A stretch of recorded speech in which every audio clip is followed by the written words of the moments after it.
मित्रों, हम अपने वायदे के हिसाब से आज पुनः आपके जनहित प्लांट में उपस्थित हैं और हमने अभी एक दिन पहले आपको बताया था आग के संबंध में।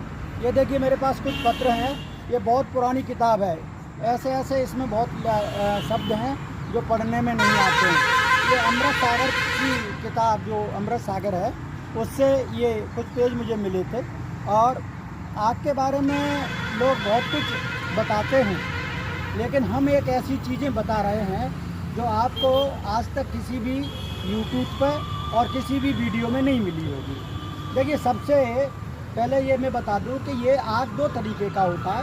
एक को कहते हैं श्वेतांग और एक जो होता है वो लाल और सफ़ेद के साथ होता है। तो ये लाल और सफ़ेद के साथ है, इस पर जो फूल आता है सफ़ेद और लाल मिक्स आता है। और जो श्वेतांक होता है, श्वेतांक में सिर्फ सफ़ेद फूल आता है। अब मैं इसके उपाय बताता हूँ। ये इतना बहुत जड़ी बूटियों में बहुत कामयाब और तंत्र शास्त्र में भी इस पेड़ का बहुत बड़ा उपयोग है। ये मैं बताता हूँ। ये आग, अब मैं आग का पहला प्रयोग बताता हूँ। जिन लोगों को बवासीर है उन लोगों के लिए ये बहुत ही उत्तम उपाय है। बवासीर व्यक्ति जिन लोगों को है उनको क्या करना है, प्रातःकाल जब वो सोच कर लें, सोच करने के बाद मैं आपको बताता हूँ इसके 1 2 3 पत्ते, ये इस तरीके से 2-3 पत्ते लें और इसका जो अर्क है इसको थोड़ी देर के लिए 15 मिनट के लिए इस पत्ते को रख दें। और 15 मिनट पत्ते को रखने के बाद ये पत्ता अपने आप मुलायम हो जाएगा।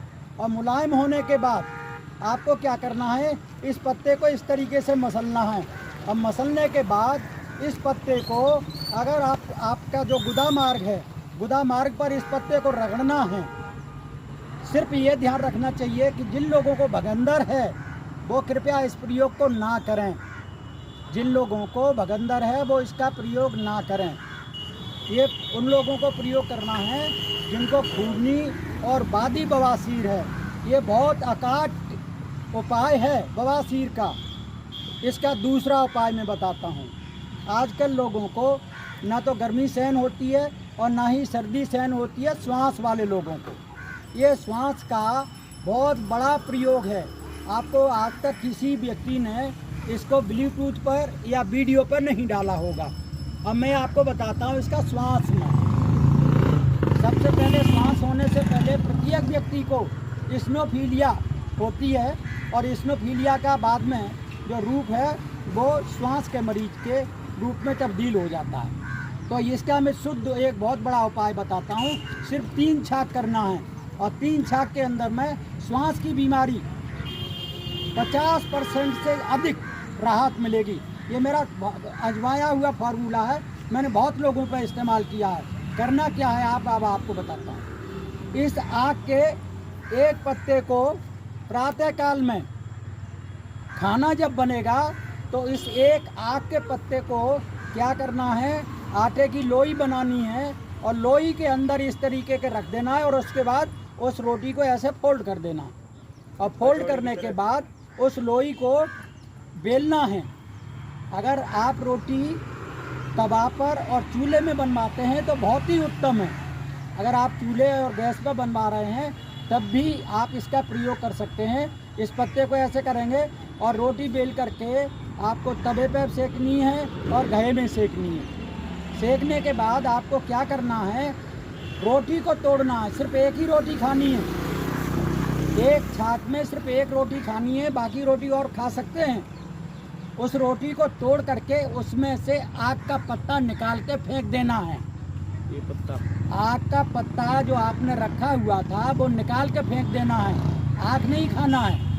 उस आग के पत्ते का जो अर्क है उस रोटी के अंदर चला जाएगा। और फिर आपको क्या करना है, चने की दाल बनानी है। चने की दाल जिसमें हल्का सा नमक, हल्की सी मिर्च होना चाहिए, कम तेल में।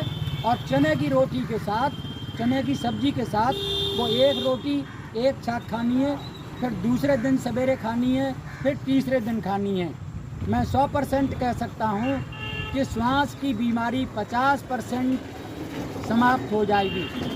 इस प्रयोग को 15 दिन के बाद पुनः कर सकते हैं। ये बहुत ही अकाट और ये चरक संहिता में भी इसका प्रयोग है। बाणभट्ट ने भी इसको लिखा है और ऋषि चरक ने भी इसका प्रयोग किया था।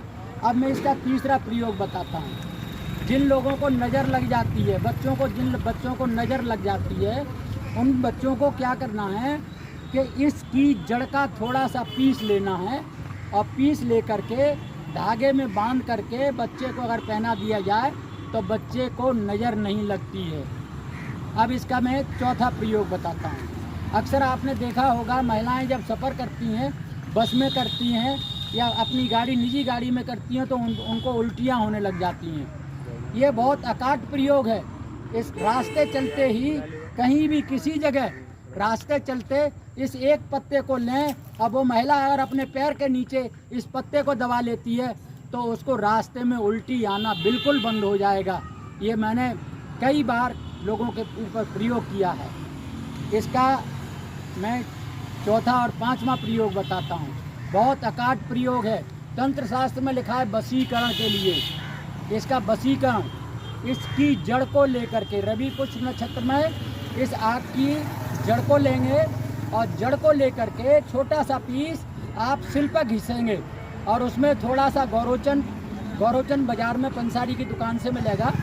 पंसारी की दुकान से गौरोचन लेंगे और उसमें मिलाएंगे, साथ में घी, और उसको घिस करके आप किसी भी समय शनिवार और इतवार को भाइयों में झगड़ा है, पत्नी में झगड़ा है, तो आपको करना क्या है कि अगर पति से पत्नी में झगड़ा है तो उसमें से कोई भी एक व्यक्ति गौरोचन और गाय के घी में रगड़ करके जो चंदन टाइप का बनेगा, अगर तिलक लगा दिया जाए और वो स्त्री अगर अपने पति के साथ जाती है तो उस पति का वशीकरण होता है।